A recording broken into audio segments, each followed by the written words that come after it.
Welcome students. Synthesis में simple sentences का जो हमने पिछला वीडियो बनाया था उसमें हमने आपसे कहा था कि अभी जहां पर उस आपका वीडियो फिनिश हुआ था, ख़त्म हुआ था, यानी कि वहां पर हमने कहा था कि नॉमिनेटिव एब्सोल्यूट और ये जो फ्रेज इन अपोजिशन है ये आप लोगों के लिए नए हैं, या जो बच्चे जानते हैं या कम जानते हैं उनके लिए हम फिर से इसमें मेहनत करेंगे। आइए आज पूरा क्लियर कर देते हैं आप लोगों के लिए, कोई टेंशन नहीं रहेगी। अगर आप इनको बढ़िया अच्छे से तैयार करके जाते हैं तो सिंपल सेंटेंस का मुझे नहीं लगता है कि अब आपके सेंटेंस गलत जा सकता है, यानी आ गया तो 2 अंक पक्के आपकी मार्कशीट में, आपकी पॉकेट में आ जाएंगे। देखिए बहुत ही सिंपल तरीका है, आपके लिए लिखा हुआ है नॉमिनेटिव एब्सोल्यूट। पहले तो टेंशन फ्री हो जाइए। नॉमिनेटिव एब्सोल्यूट क्या होता है? एक स्वतंत्र कर्ता होता है, यानी जो डायरेक्ट किसी को प्रभावित नहीं करता है बल्कि उससे एक साथ और भी चीजें प्रभावित हो सकती हैं, यानी कि डायरेक्ट वो आपको प्रभावित नहीं कर रहा है, इनडायरेक्ट भी प्रभावित कर रहा है और डायरेक्ट भी, यानी दोनों चीजें हो सकती है। उसका आपके ऊपर असर आ रहा है, साथ ही दूसरे पर भी आ रहा है। यहां पर देखिए दोनों, फिर इसकी एक पहचान रहेगी, दोनों सेंटेंस में कर्ता सेम नहीं रहेंगे, ठीक है। और जब इसको बनाएंगे तो हमें एक चीज यूज कर लेनी है और वो मैं यही लिख देता हूं, और वो है हैविंग प्लस वर्ब की थर्ड फॉर्म। और ये आपको यहां पर कर्ता के बाद में लगा देनी है, कुछ भी नहीं करना है। देखिए the wind blew fast, the women ran to bring clothes on the roof. अब देखिए हवा तेज चली। अब हवा तेज चलने से हो सकता है कोई जो और शॉपकीपर दुकान लगा रहा होगा उसने भी अपने जो भी सामान बाहर रखे होंगे उनको अंदर लिया होगा।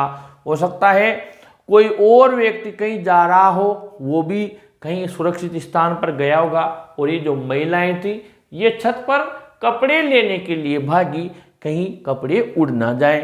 तो अलग अलग लोगों पर अलग अलग प्रभाव पड़ा। तो बहुत ही सिंपल है, बस आप इस चीज से डरे नहीं, बस याद रख लें इसको कि नॉमिनेटिव एब्सोल्यूट का मतलब है डायरेक्ट आपके ऊपर प्रभाव नहीं पड़ रहा है, अलग अलग लोगों के ऊपर प्रभाव पड़ रहा है।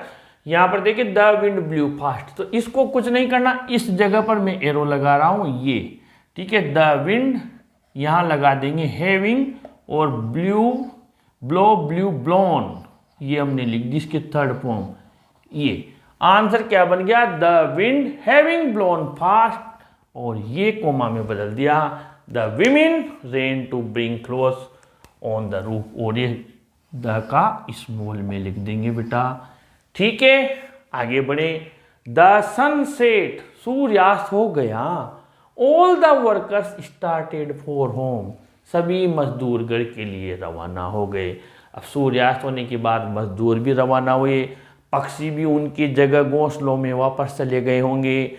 इसके अलावा जो कहीं कारीगर होगा, कहीं और जगह कोई काम कर रहा होगा वो भी, ठीक है। यानी दिन अस्त होने के बाद में अलग अलग जो दिया बत्ती का समय होता है वो भी हो जाता है, यानी अलग अलग लोगों के लिए जिसको खाना बनाना है वो शाम का खाना बनाने के लिए चला गया होगा।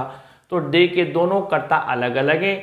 सूर्यास्त हुआ तो सेट की तीनों फॉर्म सेट होती है, द सन हैविंग, ठीक है, having set, the sun having set, ये कोमा लगाई।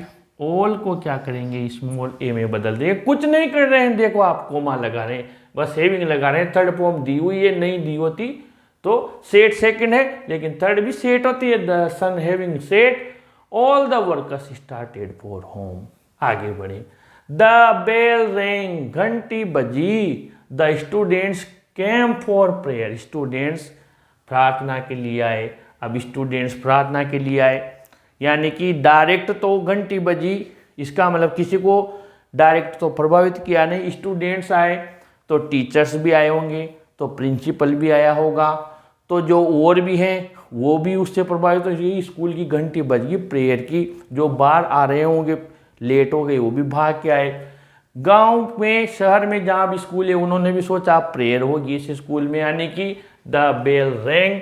तो हमने क्या किया, ये यहाँ पर लगा दिया हैविंग। अब रिंग की सेकंड फॉर्म दी हुई है रेंग, रिंग रेंग रंग, RUNG। ठीक है। The bell having rung, comma लगाया, इसको स्मॉल में बदला। The students came for prayer, ठीक है बेटा। आगे, a lion came in the village, एक शेर गांव में आ गया, ठीक है। अब शेर के आने से all people lock themselves in houses, सब लोगों ने अपने आप को घरों में कैद कर लिया। अब शेर आने से कोई डायरेक्ट तो किसी से कहा नहीं उसने कि भाग जाओ मैं आ गया, या शेर को देखकर गांव के जानवर भी भाग गए होंगे, ठीक है। इसके अलावा लोग भी भाग गए, अलग अलग लोगों पर, हो सकता है पक्षी भी बोलने लग गए हों। तो जब शेर आया तो डायरेक्ट अनाउंस करके तो आया नहीं, उसके आगमन से, जैसे हवा के चलने से सब प्रभावित हुए, तो शेर के आने से भी।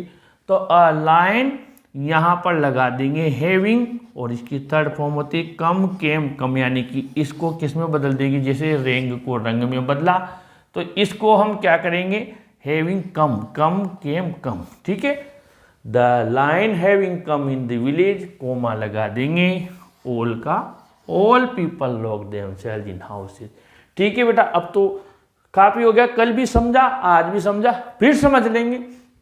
अब आ गए हम फ्रेज इन अपोजिशन, ये भी ब्रैकेट में दिया जाता है, और बच्चे इससे भी कि ये क्या आ गया यार फ्रेज इन अपोजिशन, कोई दिक्कत नहीं, फ्रेज का मतलब होता है वाक्यांश, ठीक है। यहां पर कुछ लिखा हुआ है, देख लीजिए। कौन जब यहां देगा वो सब्जेक्ट, तो हम उससे बात करेंगे, पूछेंगे कौन, फिर वो जो भी है उसकी मेन फीचर, मेरिट, जो गुण है, जो विशेषता है वो कौन कि ये, फिर उसकी बाद में व्याख्या, ये व्याख्या वाला बाद में देखें।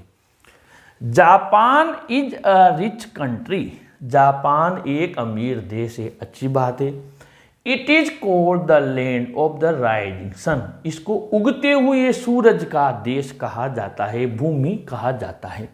अब प्रश्न कीजिए, जापान इस जगह, बस इस जगह जापान, प्रश्न कीजिए कौन जापान, ठीक है। कौन जापान, कौन, अपने आप आंसर आएगा, the land of the rising sun, उगते हुए सूरज का देश।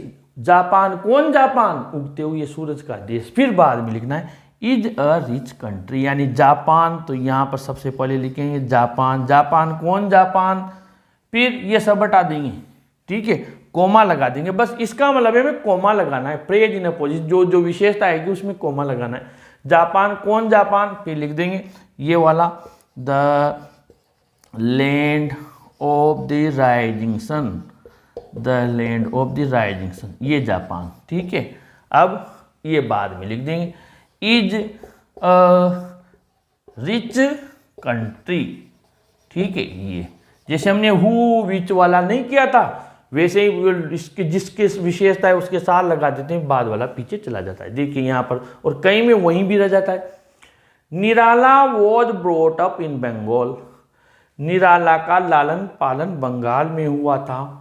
ही was a great Hindi poet, वो महान हिंदी के कवि थे।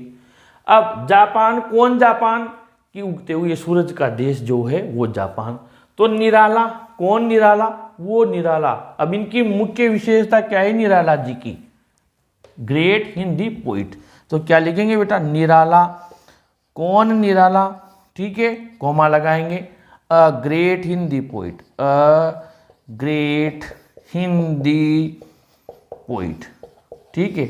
अब क्या बचा, was brought up in Bengal, वो बाद में उसकी व्याख्या, वो ब्रोट अप इन बंगाल, वो जो थे सहायक क्रिया के साथ में यहाँ लिखेंगे, उनका लालन पालन बंगाल में हुआ था, was brought up in Bengal, ये लीजिए, ठीक है। इसके बाद में हम आगे बढ़े। Pratap was a powerful Indian king, Pratap एक शक्तिशाली भारतीय राजा थे। ही फोर्ट अगेंस्ट अकबर, उन्होंने अकबर के विरुद्ध लड़ाई लड़ी। अब ध्यान से समझ लेना, प्रताप कौन, प्रताप कौन, प्रताप एक शक्ति। अब आप कहेंगे सर यहाँ तो आपने बाद वाला लिया था, यहाँ पर बाद वाला लेंगे या ये वाला लेंगे, तो ध्यान समझिए, यहाँ पर आइए, प्रताप कौन, प्रताप वो महान भारतीय राजा, ठीक है। जैसे जापान कौन जापान की उगते सूरज का देश, निराला कौन निराला कि महान हिंदी कवि, तो फिर यहाँ प्रताप के लिए क्यों नहीं कहेंगे शक्तिशाली राजा, यहाँ क्यों कहेंगे कि अकबर के खिलाफ लड़े। ठीक है, अकबर यहाँ तो और भी आ सकता है, अकबर के खिलाफ लड़े थे, जंगल में उन्होंने घास की रोटी खाना मंजूर कर लिया था। ठीक है, उन्होंने वहाँ जंगल के आदिवासियों की मदद ली थी, कई बातें आ सकती हैं, लेकिन ये तो स्थायी चीज़ है बेटा। जैसे निराला हिंदी के महान कवि हैं, स्थायी है, फिर वो बंगाल में हुए, कहाँ गए, कहाँ रहे, किससे विवाह किया, ये तो बाद की बातें। मेन मैंने क्या बोला, मेन फीचर, तो यहाँ पर प्रताप, ठीक है, ये हमने लिख दिया प्रताप। कौन प्रताप, ये वो हटा देंगे, अ पावरफुल इंडियन किंग, फिर कोमा लगा देंगे, ये ही हटा देंगे क्योंकि यहाँ संज्ञा आई गई तो ही की जरूरत नहीं है। Pratap a powerful Indian king fought against Akbar, ये भी साथ में लिख देंगे। आगे बढ़े, question 8, penicillin is a useful drug. Penicillin एक बहुत ही उपयोगी दवाई है। It was discovered by Alexander Fleming, इसको अलेक्जेंडर फ्लेमिंग ने आविष्कार किया था इसका। अब पेनिसिलिन, कौन पेनिसिलिन मुख्य विशेषता क्या है इसकी, यूजफुल ड्रग। क्या है, पेनिसिलिन क्या है, सबसे पहले तो ये बताओ किसने आविष्कार किया, पहले तो बताओ ये दवाई है, खाने की चीज है, या नहाने की चीज है, या फिर कोई चीज टीवी बनाने में काम आती है, क्या है। मैंने क्या कहा, मेन फीचर, जैसे निराला जी कवि हैं, प्रताप एक भारतीय महान भारतीय राजा है, ठीक है, जापान उगते सूरज का देश है, तो पेनिसिलिन क्या है, एक दवाई है, बहुत उपयोगी दवाई है, ये कहेंगे। इसकी खोज उसने की, ये सब क्या है, सेकंड बात है। पेनिसिलिन, कौन पेनिसिलिन, जो मुख्य विशेषता है, तो यहाँ पर क्या करेंगे, पेनिसिलिन, ठीक है, इज हटा देंगे, कोमा लगा देंगे, पेनिसिलिन यूजफुल ड्रग, ठीक है, यहाँ लगाएंगे कोमा, ठीक है, ईट हटा देंगे। मैंने कहा ना जब संज्ञा आ गई तो जैसे यहाँ पर ये हटाया तो यहाँ ईट हटा देंगे। Was discovered by Alexander Fleming, बस कोमा लगा लेनी है। तो इस प्रकार ये फ्रेज इन अपोजिशन भी आपके कंप्लीट हुआ। अब तो मुझे नहीं लगता ये जो आपके लिए नए रहे होंगे, ठीक है, और फिर भी हम प्रैक्टिस कर ही रहे हैं एग्जाम तक। मुझे लगता है इतने सारे सेंटेंस में मुझे पूरा साल हो गया, बहुत से बच्चे जो शुरू से पढ़ रहे हैं बेटा, अब तो उनके लिए बहुत कुछ पिक्चर क्लियर हो गई होगी।